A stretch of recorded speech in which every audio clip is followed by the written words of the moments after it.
Well, clearly I can't afford to miss another game this season. This is today's Arsenal reaction show.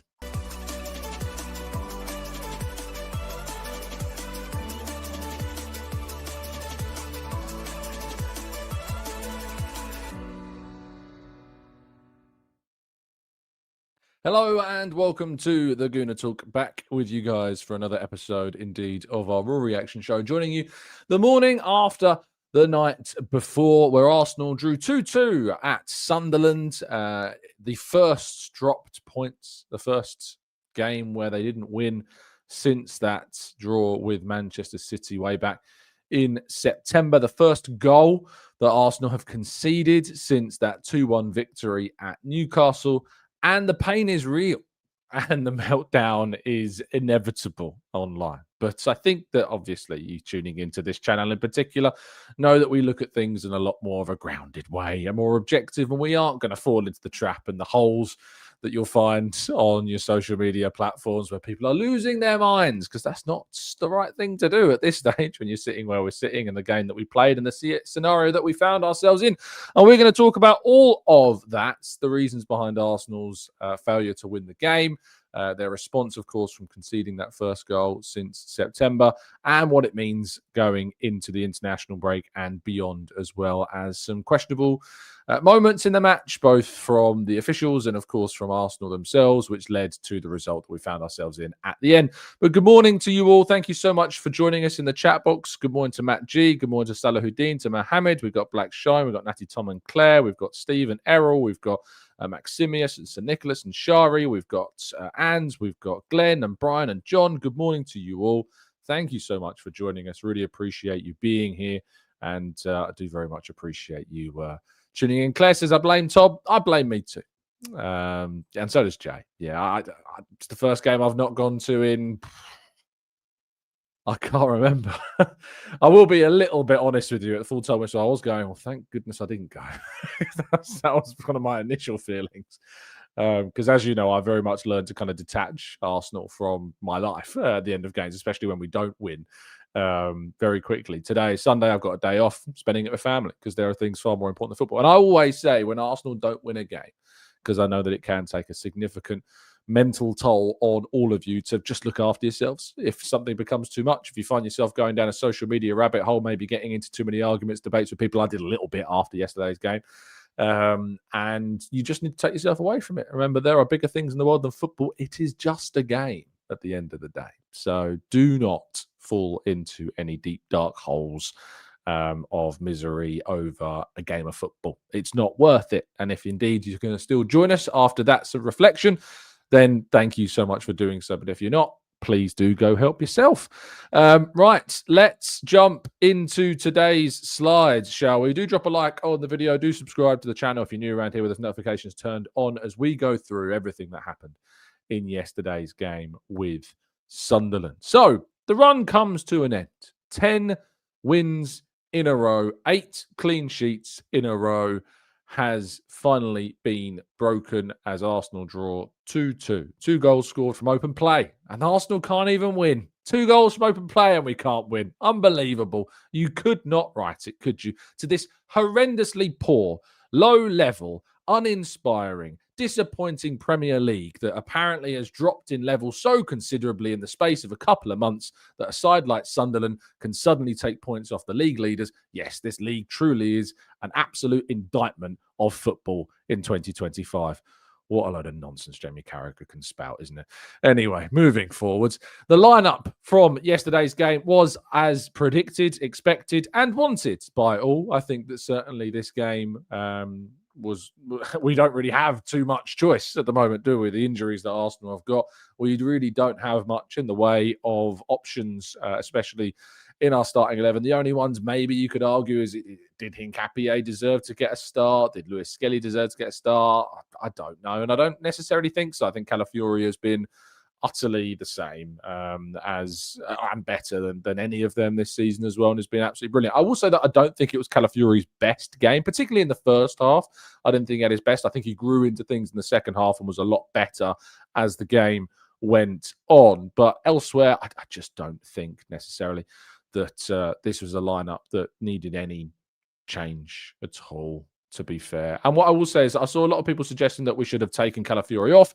The reason why I don't necessarily agree with that is because suggestions that Lewis Skelly should have come on or Hincapie had come on. Sunderland were putting balls into the box, with long throwing into the box. You don't take off a tall fullback for a shorter player in those contexts, for me. You know, you leave yourself more vulnerable if you take off a more aerially imperious player, as Calafiori is, and proved to be, of course, at the end. Calafiori nearly was the player that set up the 3-2 winner if it wasn't for a brilliant tackle from Daniel Ballard, it's worth pointing out. And so all those people feeling that we should have taken him off maybe would have had their blushes. They had their blushes spared, of course, at the end when Calafiori nearly was the resulting player in Arsenal potentially getting a very, very, very, very late winner as well. So it swings and roundabouts, isn't it? We can have conversation about who should have come off, and we will talk about the substitutes towards the end of part one as well that could have or should have or maybe shouldn't, or we'll have that conversation later. But elsewhere, the lineup for me really wasn't too much of a concern. But I will say that the overall first half performance was one of tiredness.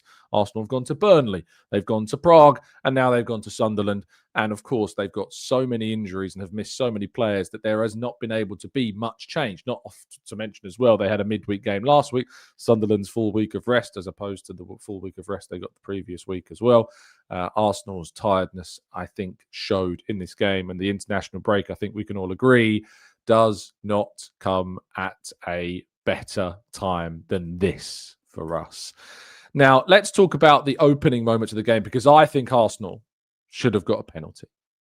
I think that this incident here, anywhere else on the pitch, is a penalty. If you're listening on audio platforms, we're currently looking at a picture of Daniel Ballard's left arm coming out and striking the face of Mikel Merino, stopping him, of course, from challenging for the ball. The commentary team, of course, I rarely get to listen to the commentary team these days, but listening to it on Sky Sports, for some reason called this, they said it was accidental, and you can make an argument that it's accidental, but it doesn't matter. A lot of fouls anywhere on the field are accidental. Players don't necessarily mean to take players out. They aim to go for the ball and they don't get them.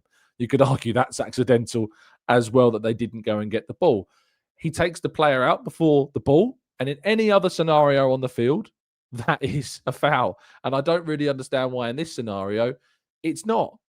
It's a clear penalty. He gets Mourinho before he gets the ball, and Arsenal should have been given a penalty in the opening parts of the game. And if Arsenal go 1-0 up in this game, despite their tiredness, obviously, I think is a very, very different scenario, especially a goal being scored so early on in the game. If he'd have headed the ball and then connected with Mourinho, or maybe the time it took before, indeed, the two came to blows, then, of course, it's a fair challenge. But he takes out Mourinho, prevents him from challenging for the ball, and it's not just like prevents him from challenging the ball, he fully takes the guy out. It's a horrendous decision, I think, from the officials, and one that I don't think is necessarily being talked about enough, nor is what happens before Sunderland's first goal.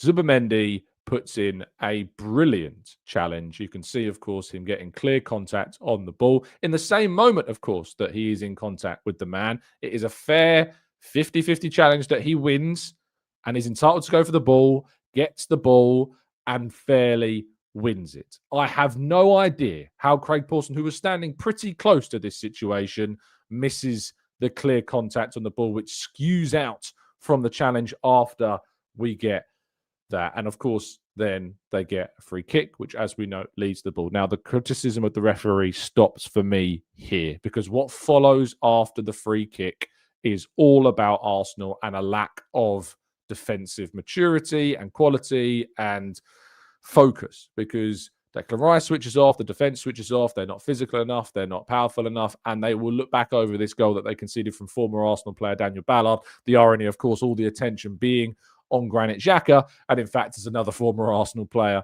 that ends up popping up with a massive performance. Daniel Ballard was the man of the match on the day by a long way. He was absolutely fantastic for Sunderland and was a deserved winner of the man of the match award. I don't think there can be any debate about that. And Arsenal didn't get much money for him when, of course, he left, I think, when Sunderland were in League One, I think, before they got promoted to the Championship. Of course, I think he was involved in Blackpool's promotion as well during a playoff final, but then obviously returned and then went on loan to Sunderland, or was then bought by Sunderland.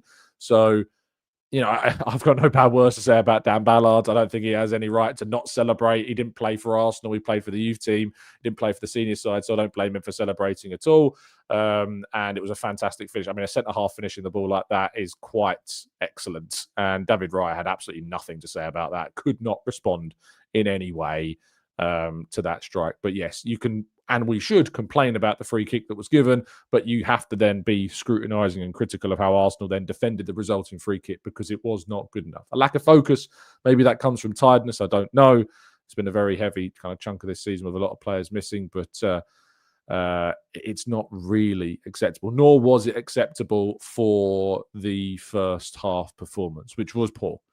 Arsenal didn't really create too much. There was a couple of opportunities. Saka tested the keeper. I think there was a moment slightly early on, maybe with Trossard and a cross that didn't really lead to too much. Declan Rice had a free kick that was put around the post. But Arsenal looked tired.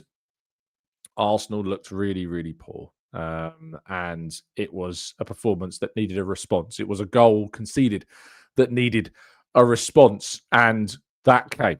Arsenal got their response. Arsenal's second half performance was one of the better performances we've seen, particularly the half an hour between 45 and 75. That half an hour was one of the best half an hours that we've played. It was aggressive. It was urgent. It was penetrative. It was threatening. We were just utterly peppering them with opportunities. We could have scored 4 or 5 in this game. Arsenal could and should arguably have scored 4 or 5 from open play.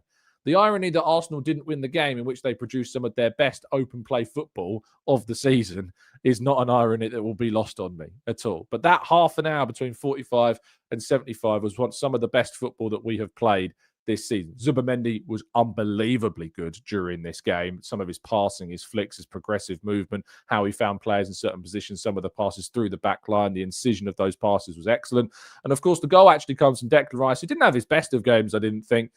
Turning the ball over really well. We actually had a moment before that where Arsenal had pressed them at the back and managed to turn the ball over, and it should have led to a better opportunity. Arsenal were just ending up being too slow. I think it ended in a Zubimendi chance on the left-hand side or with his left foot that was quite tame in the end, or maybe even a Saka cross that kind of went to the back post and no one was there. But there was already signs that Arsenal were starting to force mistakes from the Sunderland backline. And ultimately, Declan Rice found his way out. The ball was eventually played to Marino in the box, who lays off Saka. And this shot is simply sublime. Right foot, weak foot. You have the smallest of letterboxes to fire that ball through at the near post, and Saka manages it. Brilliant strike. It wasn't necessarily an amazing game from Bukayo Saka, but in that one moment, finds himself being once again Arsenal's talismanic figure. And I tell you what, at halftime, at 1-0 down, I was sitting and I turned to the person next to me, my wife, and said, I think I'd take a draw. I think if you offered me a draw at 1-0 down at Sunderland, who are playing incredibly good football and causing us a lot of problems, and we do not look on it, I felt like at halftime being 1-0 down, I said, I think I'd take a draw. I think if you offered me a draw right now, I might take it.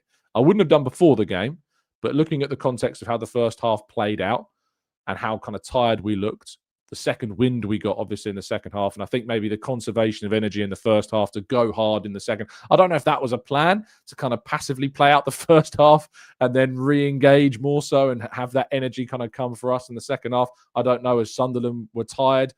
I don't know. But sometimes that is what teams do. Sometimes they do play out kind of a more passive, controlled, lethargic style of first half if they are indeed lacking energy, so that they have the ability to kind of hit harder in the second period. And if that is the case, obviously Arsenal responded very well. I just don't think we played particularly well. I think we were quite sloppy. I don't think we were very penetrative at all. And I think there were some players a little bit off the boil in that first half. But in the second half, of course, leading to an opportunity like this. And then as soon as Arsenal scored, there were more chances. Zubimendi hits the bar. Eza has a great chance that he absolutely should be scoring, in my opinion. And in the first half, I did forget William Saliba also had a brilliant opportunity on the volley from inside the box, which also he should be testing the keeper with, but hits over. It's the wrong player in the right place. But that Saliba chance was another massive opportunity as well that Arsenal didn't take. I think there was another... I think Saka had a chance in which he dragged wide as well, if my memory serves me correctly, on his left foot. We had a lot of chances. We created a lot of big opportunities in this game.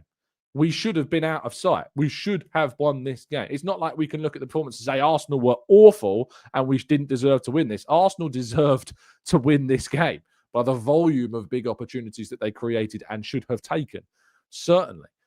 But then, of course, Arsenal do get the goal. And what I will say again is that I wrote this piece that caused a little bit of a stir about how Arsenal would respond after their kind of clean sheet run finally came to an end.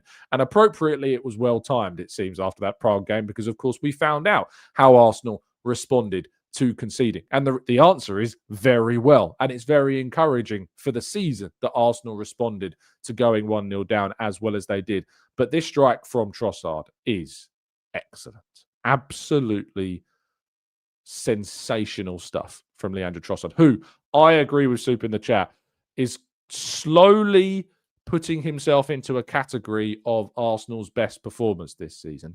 He is slowly putting himself into a scenario where I think we have to be very honest about Trossard being one of our better players in a season where Arsenal could win the title this year. Trossard is proven to be a very, very important figurehead. And there was a lot of debate in the summer about his future. You might remember all the way back at the beginning of the summer, I think we were talking about if Arsenal were to bring in a left winger, who would go. For me, I said I felt like we could get more money for Martinelli, and Trossard, being the older, experienced figure, might be a better balancing option to that left winger. But Arsenal, of course, went elsewhere. They had other priorities to get done, and they ended up signing 8 players. But we've still managed to lose 5 of our 7 forwards, which is utterly madness, really, when you think about it. And Martin Odegaard included in that as well. It is maddening to think how many players Arsenal have ended up losing. But Leandro Trossard has stepped up in this first part of the season and has been very, very good. And he just scores big goals in big moments. He scores in big times. He scores in periods where Arsenal need a player to produce a moment of magic or a key cross or a key shot. And he can do that. So really, really impressive stuff from Leandro Trossard. And at that point, you're thinking, certainly I was thinking, I felt when Arsenal got this second goal that we weren't going to see Arsenal go for the third. And the reason why I didn't think Arsenal were going to go hell for leather to try and get the third goal was because I saw how tired we were in the first half. And I saw the energy that was expunged trying to get just the equaliser in the second half. And it was clear and obvious that Arsenal were then, I think, going to try and see out that 2-1 victory with the remaining minutes that did exist in the game. And of course, when you go 2-1 up, it does encourage the opposition side to change the way they're approaching the game. When you conceded early in the second half and it's gone to 1-1, it hits you as a bit of a shock. And Arsenal being as on it as they were and creating as much as they were, absolutely unsettled Sunderland. And so for that reason, Arsenal, of course, I think were more likely. Now, what we need to talk about, of course, let's talk about the goal, first of all, and then we'll talk about the substitutions and kind of the question marks about how Arsenal ended this game. It was a gutting way to drop points because there was only a couple of real opportunities that Sunderland had. One was offside and David Raya produced a very good double save. There was another opportunity, I think, with Brobbey on the right-hand side, which, again, David Raya saved very well.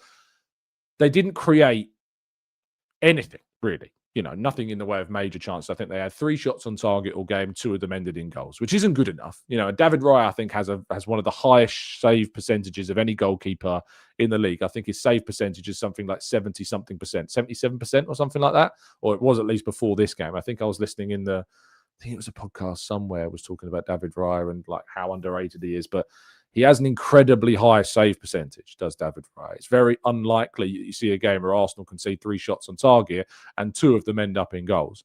You know, in terms of like a 33% save rate, that's so far below the expectation of what we expect from David Raya. And so what happens is, and the irony of this is a lot of people, I think, have missed a really important factor in the goal that Arsenal concede. There's claims that they should have been closed down quicker and we should have stopped the cross.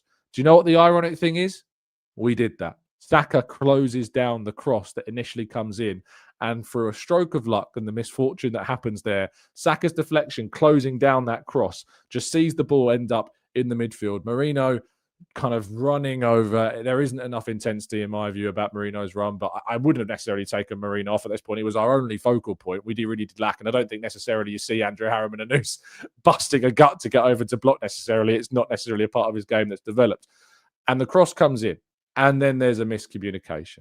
And David Raya, you could argue maybe should be a little bit more forceful and go to punch the ball. He's looking to catch it. Ironically, there was a goal that Arsenal scored through Marino and Slavia Prague that you could argue is a little bit similar to this. Gabriel rarely is beaten physically in this duel, and David Raya is beaten, and Arsenal concede. And the game isn't over at this point. And Arsenal very, very, very, very nearly score an even late, another late winner in this game. Ball over the top, Calafiori heading it back to Marino, who you would hope would hopefully score. But Daniel Ballard produces an amazing tackle. And you have to give props to Daniel Ballard, who has been in this game utterly brilliant. And it's really disappointing. And I always say this, I think people focus too much on Arsenal sometimes and forget that there are two teams in games. And Arsenal have gone to the Northeast twice. They've gone a goal down and they've managed to get 2 goals back despite conceding twice in those 2 games. In the Newcastle game, they won it late on. In this game, sadly, they put it behind. But in previous seasons, you can see Arsenal easily getting 0 points from 6. In this turnaround, they've got 4 from 6. And that's certainly an encouraging sign. But it's no less disappointing that we've conceded as late as we did, leading as late as we did going into this game. Now, let's talk about what could have changed. Let's talk about, I think, what is the biggest cause of disagreement and argument and debate online. Now, I personally feel that there was no change that changed the outcome of this game. And the reason why I don't feel that any substitution that was made late on, I don't disagree with Mosquera coming on as late as he did, go to back 5. Arsenal did that in the game against Brighton. They did that in the game against Crystal Palace when they had those leads in those games, and they won those games with the help of those defensive changes being made. Now, Arsenal's lack of options from the bench is obvious here. It's very clear here. I also don't agree with either Lewis Skelly or Hincapié coming on to replace Calafiori because both are smaller than Calafiori, who was doing very well aerially, and also, as we mentioned earlier in the show, very, very, very close to actually winning the game for Arsenal right at the end. So for me, I don't think it matters. I also think that this idea that we invited pressure on ourselves by taking Eza off and bringing Mosquera on, again, is not the right way to look at the game, because if you look at most teams who were leading a game narrowly in the end of matches, 99% of times they bring on an extra defender for a forward to help them see out the game. And in most occasions, it works. In most situations, it works. Manchester City arguably did this at the end of their game against Arsenal as they were leading 1-0. Haaland came off. I thought that was the wrong change because of the player that was brought off.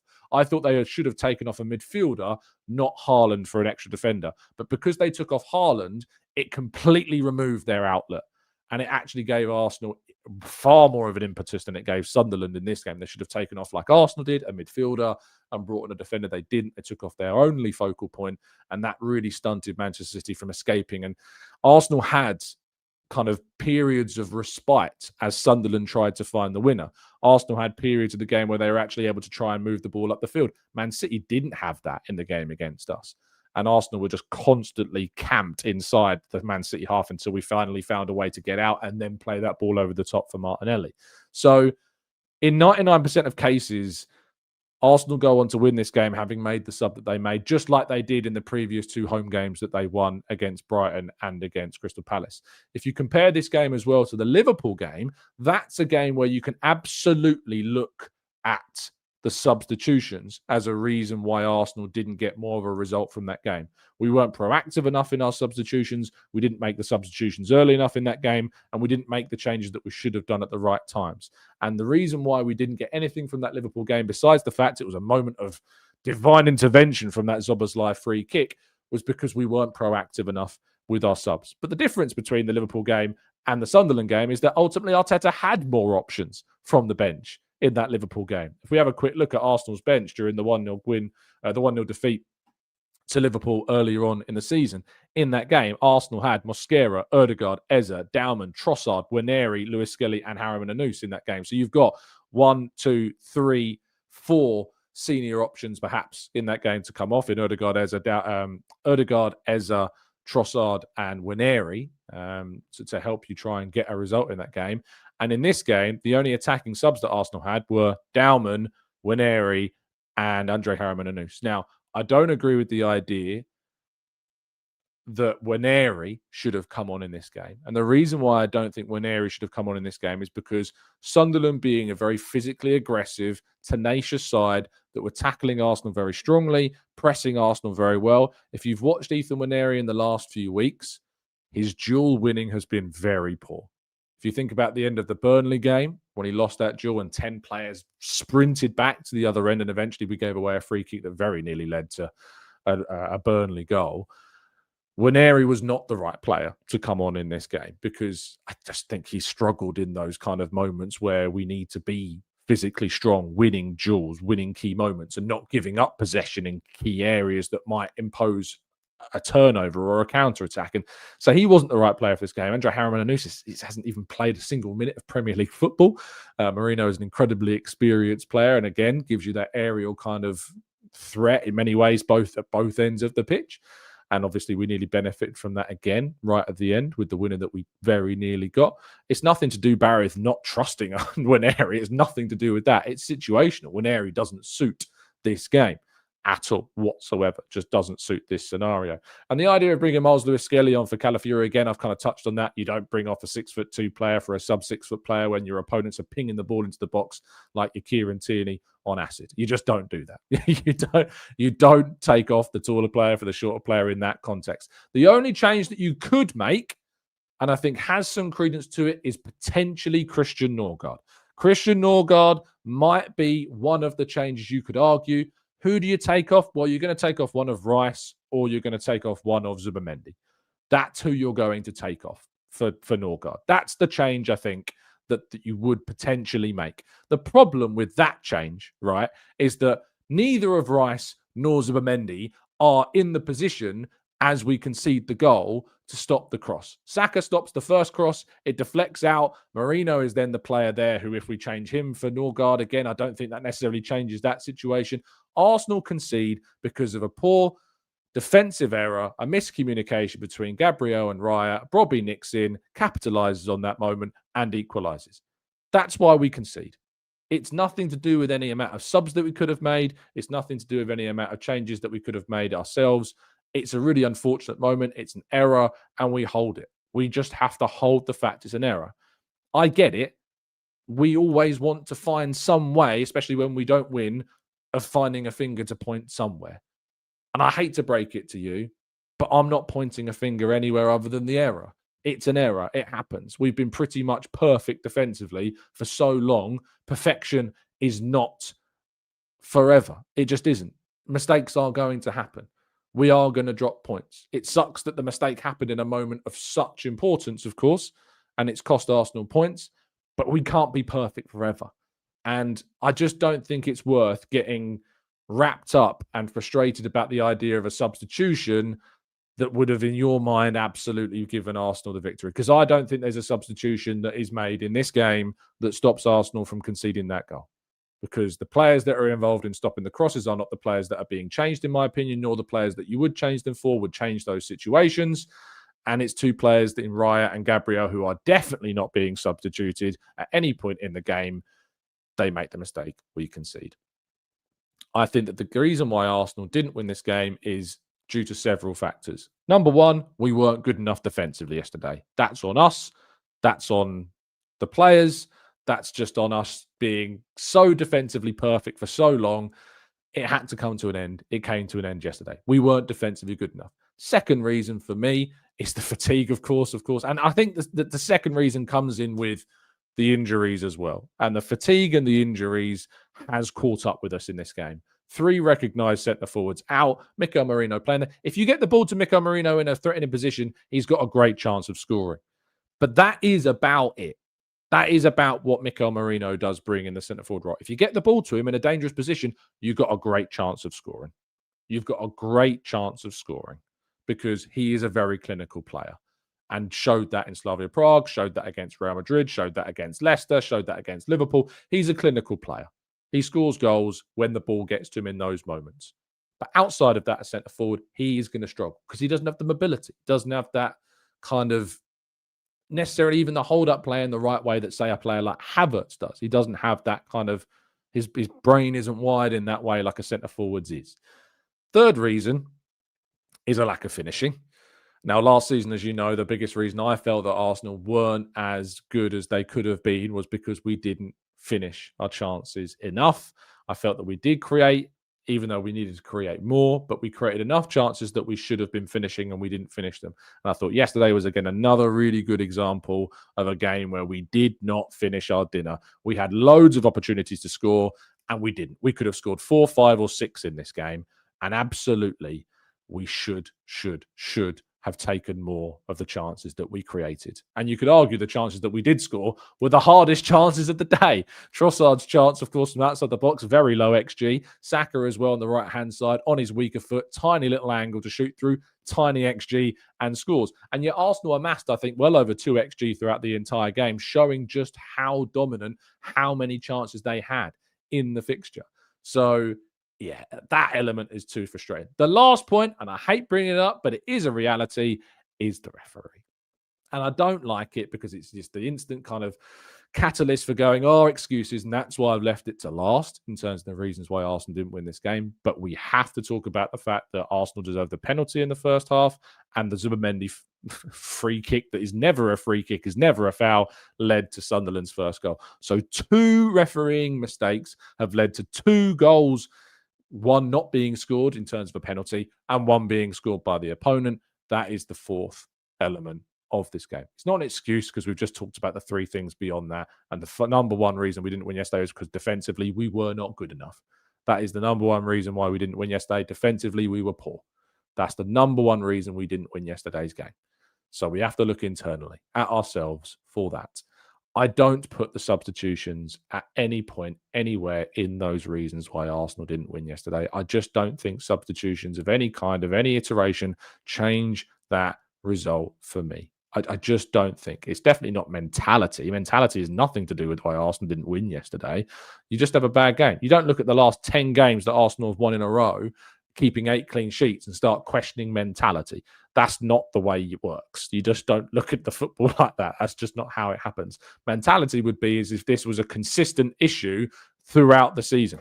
This is a one-off. This is an absolute no-brainer to me that we have no mentality issue this season because we've been so strong mentally.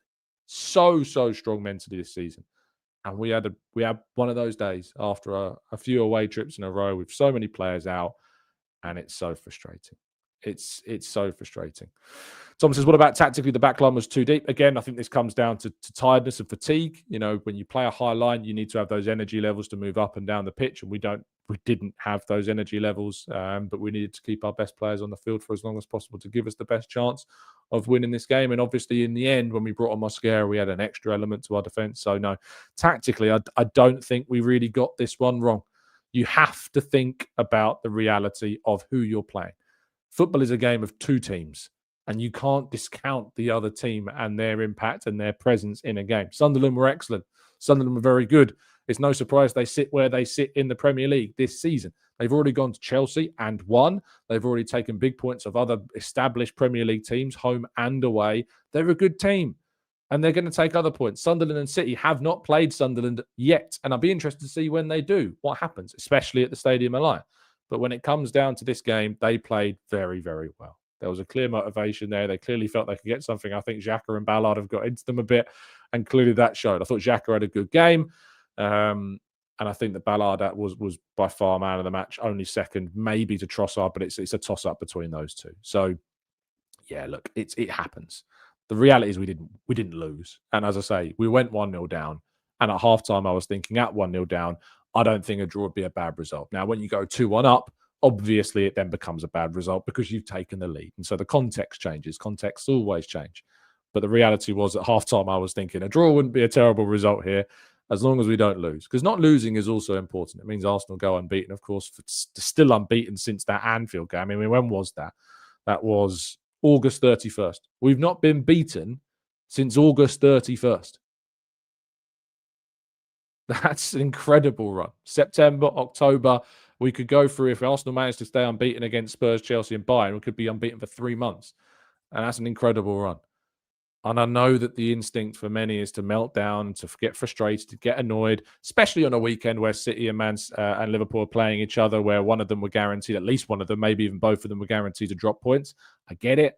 That's frustrating. It's annoying. But if anything, maybe if we were going to drop points, it's best that it happens on a weekend where one of those two is guaranteed also to drop points. So there's that to consider. So this is what the table looks like as of now. Of course, Chelsea sits 6 points behind Arsenal after their victory over Wolves. And of course, that'll be a very interesting game when we play them at the end of this month. Manchester City, sitting currently in third, can move to within 4 points of Arsenal if they were to beat Liverpool. Sunderland in fourth. Brilliant season from them. 19 points, 1-5 drawn, 4 lost, just 2 this season. Spurs sitting in fifth, of course, comedy game against Manchester United. 2 late goals for both of those teams, sitting on 18 points. They're one of 4 teams currently on 18 points.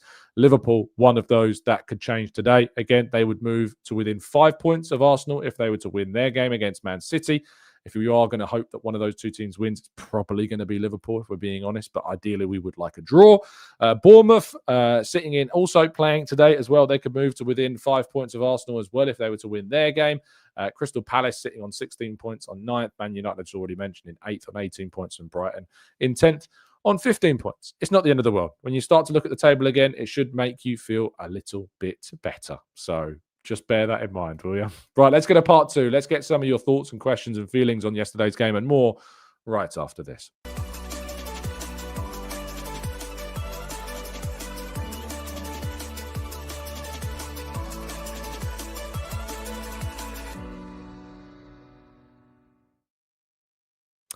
Right, this is part 2 of today's show, which we'll tackle for the next 20 minutes or so, taking your thoughts, taking your questions.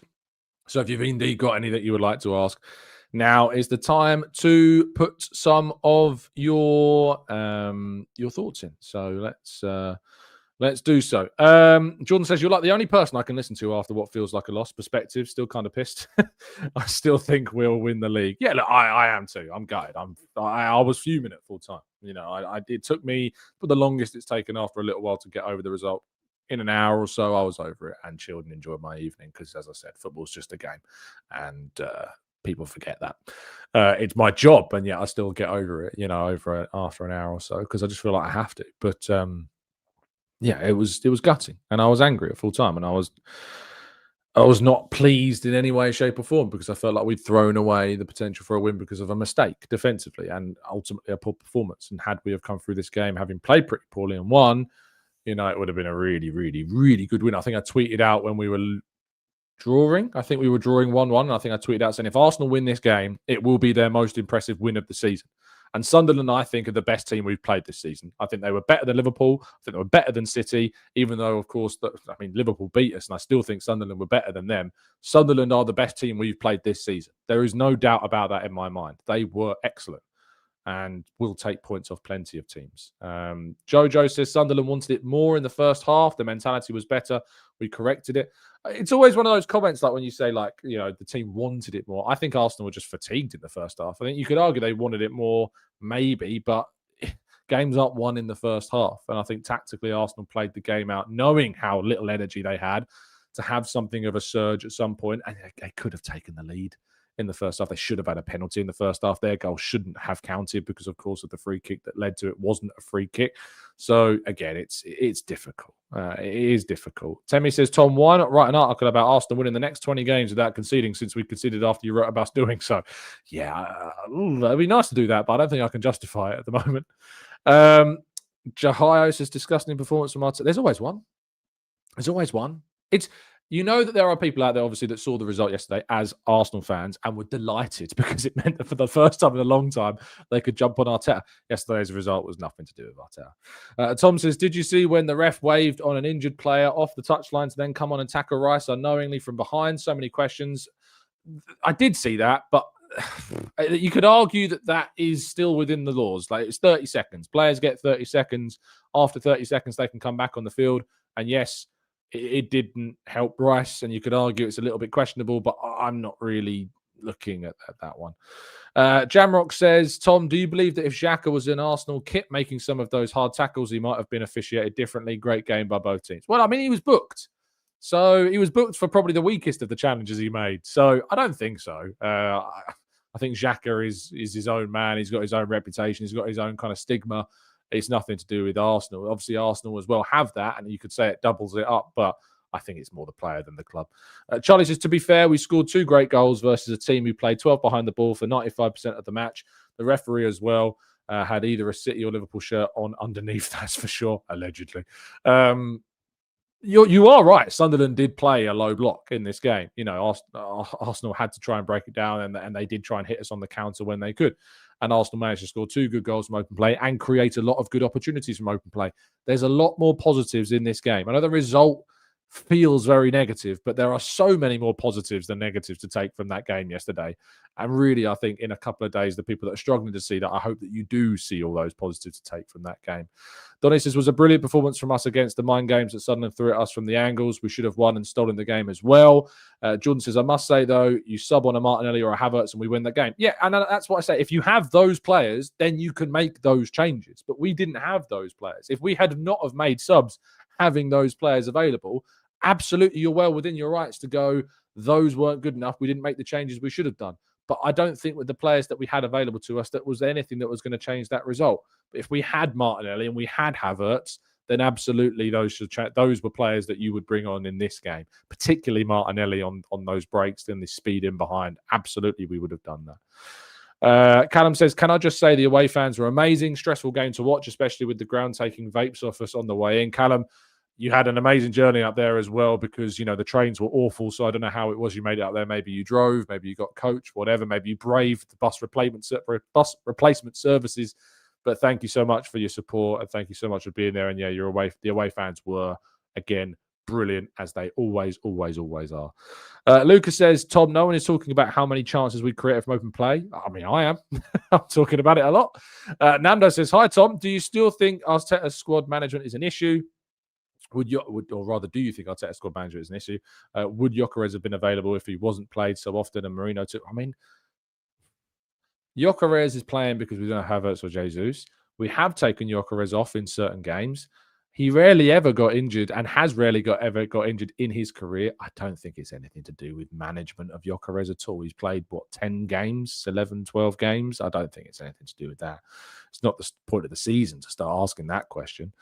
Tom says, what's your thoughts on Sunderland moving the advertising boards close to the pitch to prevent long throws? I think it's a great tactic, and I hope that other clubs also, I hope other clubs aren't going to do it, but I hope that other clubs recognise that's a very good tactic. You know, it's not against the rules. It's cheeky. It's absolutely fine to do it. It's like not having towels and having towels. There's nothing wrong with that. Some grounds have a closer advertising. If you go to most lower league clubs, the gap between the edge of the pitch and the hoardings is very small. So, yeah, look, I have no problem with that. Absolutely no problem with that whatsoever.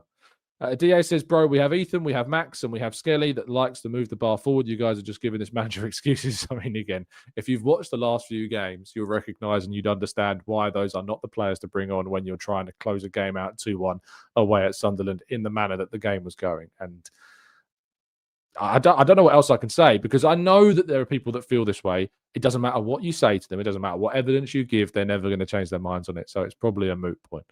Right, says, Tom, how confident are you that those injured players come back aside from Jesus? I mean, I don't have an answer for you, Fuad, because I'm not inside the club in terms of knowing the finer details of when those players are expected to come back.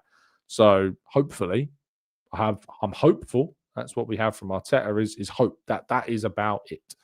Cal says, Marino throwing himself to the ground far too often for me. I think the refs are getting wise to it. It may have affected the pen direction. I mean, it may have affected the pen decision, but it doesn't on the pitch. But as soon as VAR get a second look, they should be turning that decision over, no doubt. Dan says, can I just add also, after 20 minutes, I told my mate a draw here would be nice. I genuinely believed if this was last season, we would have lost. The momentum is still strong. Patrick says, you could see right from the start that the ref would support Sunderland during the game. Every decision in the first half went their way. Helix says, who do you think makes it back by the Tottenham game? Again, I don't know. I absolutely don't know. It's totally going to be more information when we have that press conference ahead of the North London derby. Not this Friday coming, but next Friday after that. That's when we will find out. Callum says, I can't take credit for that. Luckily, on this occasion, it's in the name, Northeast Gooner. I live here. It's in the home games that kill me. Well, there you go, Callum. Thank you for clarifying. Jelly Belly says, can Arsenal move the advertising boards closer at the Emirates, thinking about Coyote at Brentford, or further back? But I don't think so. No, because the hoardings at Arsenal are like these huge electrical systems, because we don't have kind of the ones that can be moved back and forth. We have the ones that are plugged in because they're digital ones. So no, they can't be moved at the Emirates. Maxime says, Tom, the elbow swipe on Marino happened inside the box, so why wouldn't VAR intervene if this was a clear and obvious error by the ref, which I think it was? Surely VAR calls this as a foul and hence it's a pen. I would agree with you, yet it wasn't given, and it's ridiculous that it wasn't given. Stephen says, given the size of the Sunderland team, I felt like we didn't want to get many corners, often went inside instead of outside, which worked in terms of open play creation. Yeah, I think that's absolutely fair. Sunderland matched us physically, arguably beat us physically, certainly with the goals that they scored. So I absolutely see why we played the game that we played, and it nearly works. And we came very, very close, of course, to getting that result as well, playing that specific way. Abdul Hakim says, why does it take too long for the referees to book Reinildo? Again, don't really know. And he says, it's not about being a better manager. None of us are remotely, but it's like going to a restaurant. Just because you're not as good as the chef doesn't mean you can't criticize obvious flaws. But I mean, Andy, that there wasn't obvious flaws managerially in the game yesterday. So that's why I'm not really entertaining that side of the discussion.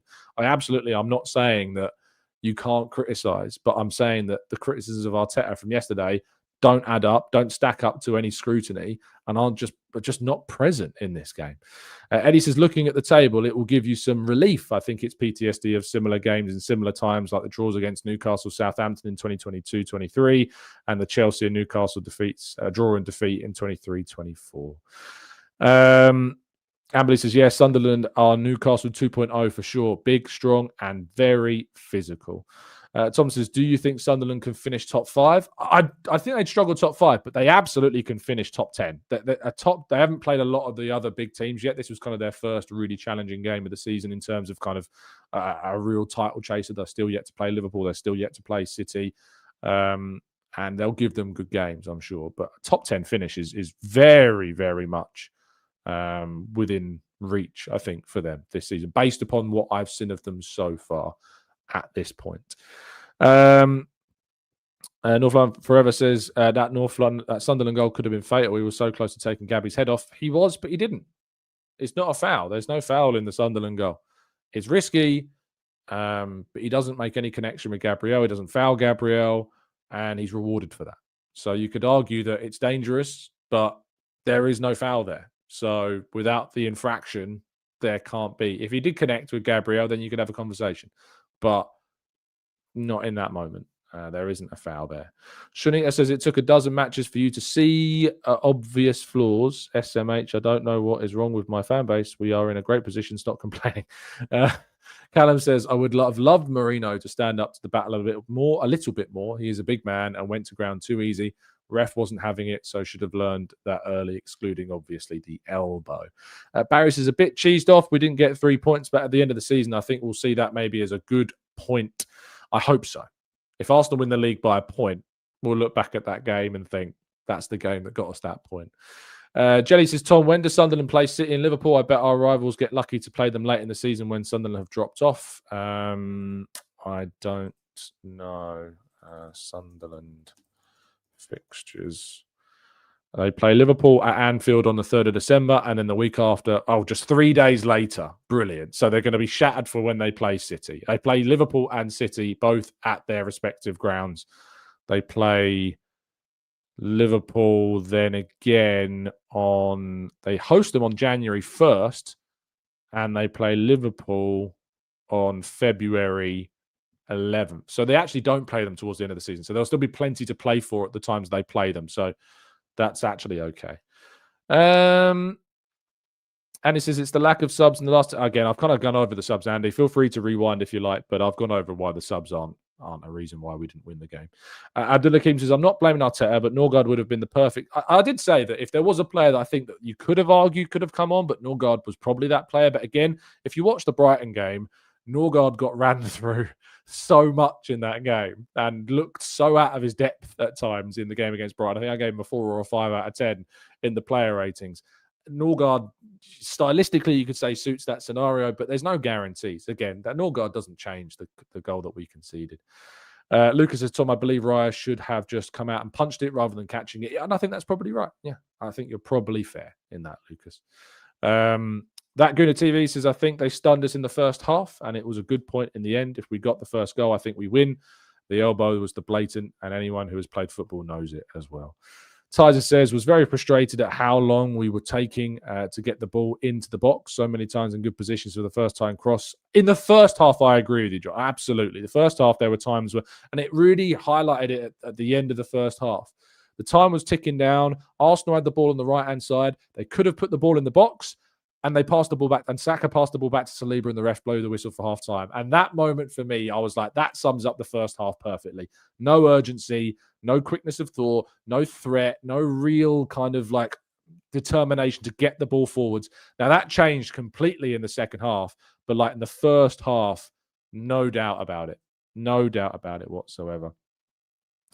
Vagamundos says, come on, people. PTSD is a serious condition, and equating it with losing a game of football. See, I absolutely understand this. The PTSD argument and using that as kind of a metaphor. I get why people don't like it, but I'm pretty on the level when it comes to being considerate about very serious topics. I don't think that this is, for me, one that I don't have an issue necessarily in this sense of people using it, because I think it is a metaphorical term as well. So if it upsets you, I'm sorry, but it's not a term that I'm going to really stamp down upon in this particular kind of moment. So I think it metaphorically does fit that situation. So if you disagree, fair enough, you're entitled to your opinion, but I personally don't have an issue with that terminology being used metaphorically in this situation, because it is metaphorical. Like, we use the term cancerous, like cancerous becomes an adjective in so many different things. It's an awful condition that has affected me and my life and other people's lives massively. But I think maybe there's a level of sensitivity there that's gone a little too high with terminologies and metaphorical terminologies like that. So I am going to push back on that a little bit, and I don't personally see the issue with using those phrases in those metaphorical descriptive ways, because I think they are appropriate. Tom says, you make a valid point that we were tired, but there has been a theme of slow first halves, i.e. Liverpool City. Do we need to emphasise coming out flying like in the 23-24 season? Again, I would love to see us doing that, but I just think in this game in particular, in the first half showed it, there was just a level of fatigue. Like, the injuries have caught up with us. The away trips have caught up with us.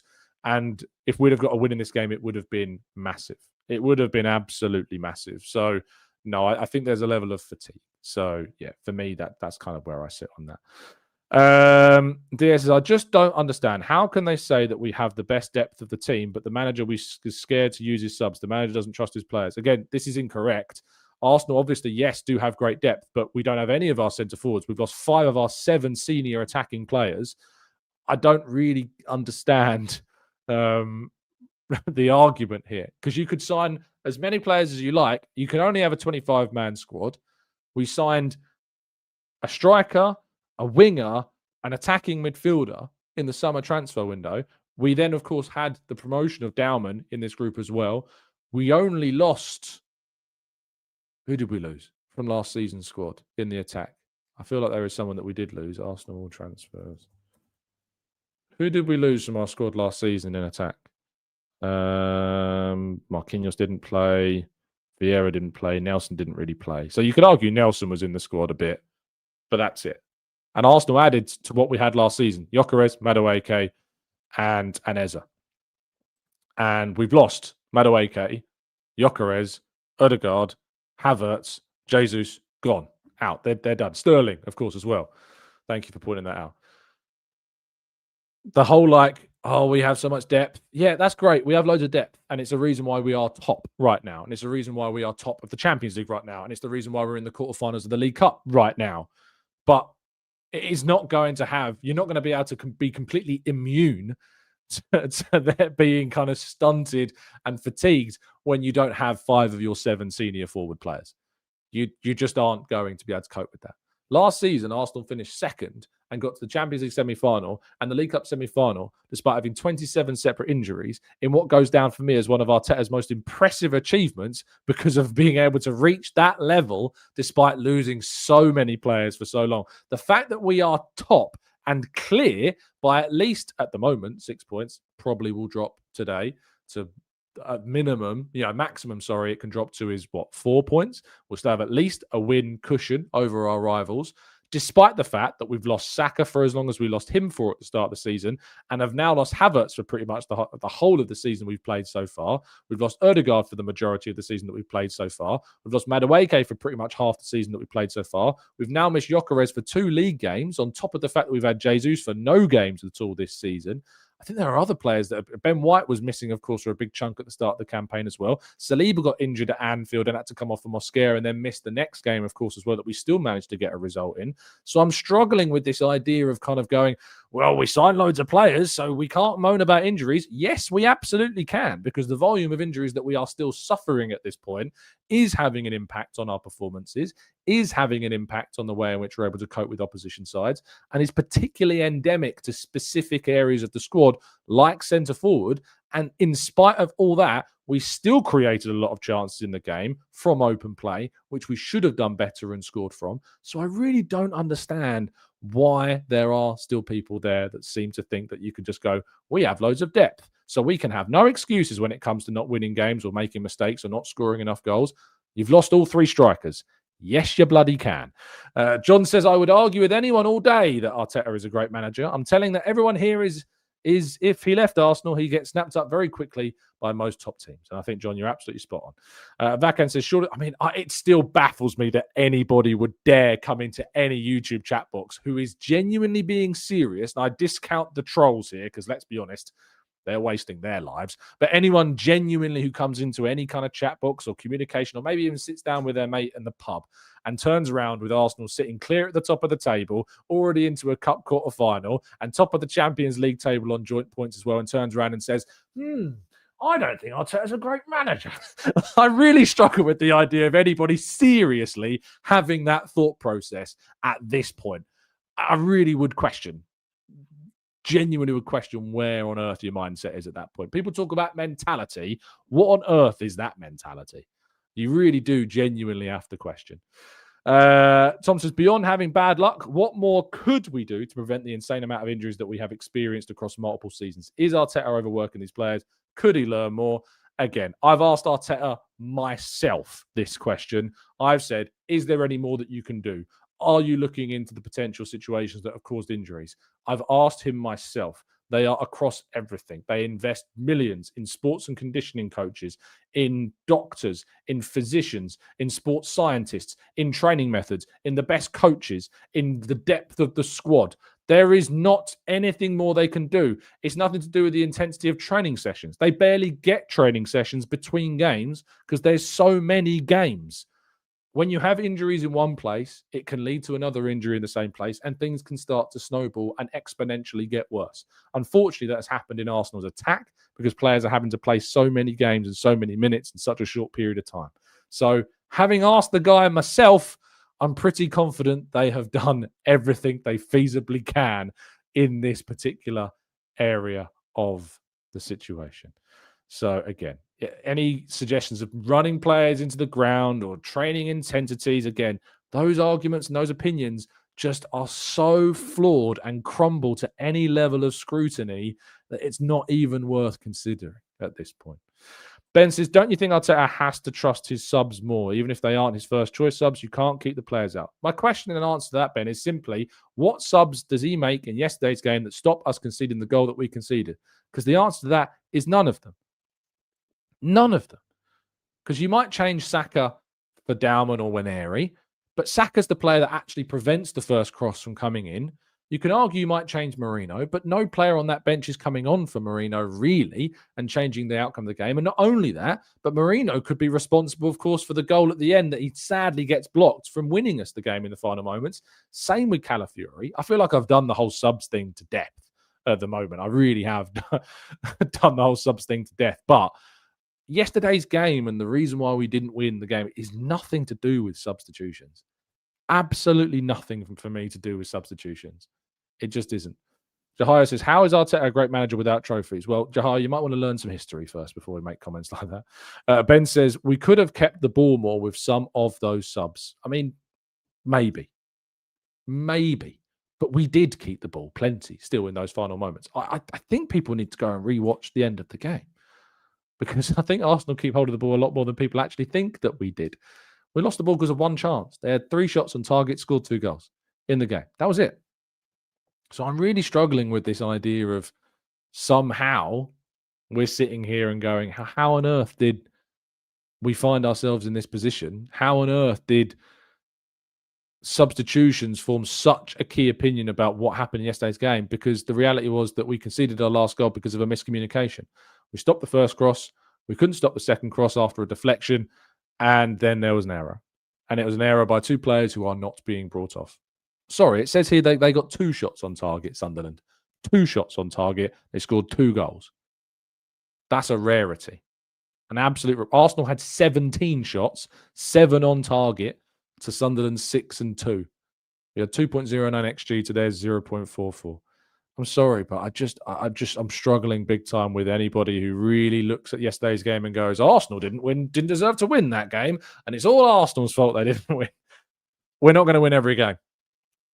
You are not going to win every game. And if the games that we're not going to win are like that, I'm fine with that because it means that we're going to win a hell of a lot of other games because we created so much open play. We deserved to win the match. We had so many great opportunities despite having so few players available to us that could have changed things. I really, really, really, really find it. And I get some people do have metaphorical PTSD about previous seasons. I absolutely get that. And I understand that there is an element and a proportion of people that are being uber critical about yesterday's game that fall into that category.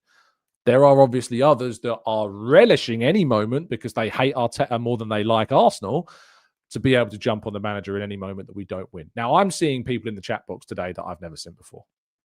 And I think that is quite telling. I'm seeing some people in the chat box I haven't seen in for a very, very long time.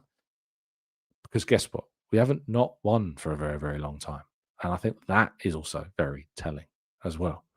So that's what I say about social media, people. Don't get drawn into the hysteria. Don't get drawn into the hyperbole. Don't be like Spearmint. I'm only kidding. Don't get drawn into it because, most of the time they're coming from anonymous places. I mean, you might have a Twitter account with Bukayo Saka as your profile picture. You might not have your real name anywhere near your socials because of reasons. Because I don't know. Maybe you're scared about somebody actually attaching the opinions that you're spouting to the name that you possess. I don't know. But don't take so much so seriously. I'm happy to come back at people because I know I've got a reason to be able to explain it. But the reality is that yesterday's game, there are so many more positives to take from it than there are negatives. So don't let people ruin your Sunday. And speaking of which, I hope you do have an absolutely fantastic Sunday. I hope that you're able to maybe put football to one side. I know many of you will be watching that Liverpool City game. I might get around to watching it. I hope I can get a watch of it, but I know the F1's on later as well, and I might want to watch that instead. So I'm really probably going to take a back seat from football today after this morning's show finishes. But I really do appreciate you listening. If you could drop a like on the video, that would be greatly appreciated too. And I'll be back with you tomorrow morning to break down and respond and react to everything that happened in yesterday's game. So in today's game, rather, between Man City and Liverpool. So, and anything else, of course, that comes out in the wake of that. And then it's the international break. Just remember that we will still be doing shows 8 a.m. every single day, Monday to Friday. I'll be taking the next weekend off, as I always do during the international break, and coming back on the following Monday. But Monday to Friday, we'll still have shows for you. We'll probably do a phone-in show next week at some point as well. So make sure you look out for that. But enjoy your Sunday. Stay safe, stay well, stay happy and respectful. And, that happy bit, I think, is important. Always when Arsenal drop points, always when Arsenal don't win, I'm always very big on this idea. Look after yourselves, people. Don't go too crazy. Don't fall into those negative narratives and don't fall for the trolls. Don't fall into a deep, dark hole of social media and crazy opinions. Stay grounded. Go back and rewatch the game if it will help, because I think it probably will help recognize how well we did actually play in that second half and how unlucky we were not to get the result that we deserved. So, yeah, enjoy yourselves and happy birthday to Paul. Have an absolutely brilliant day and I hope you enjoy it. Stay safe, stay well. And as always, up the Arsenal.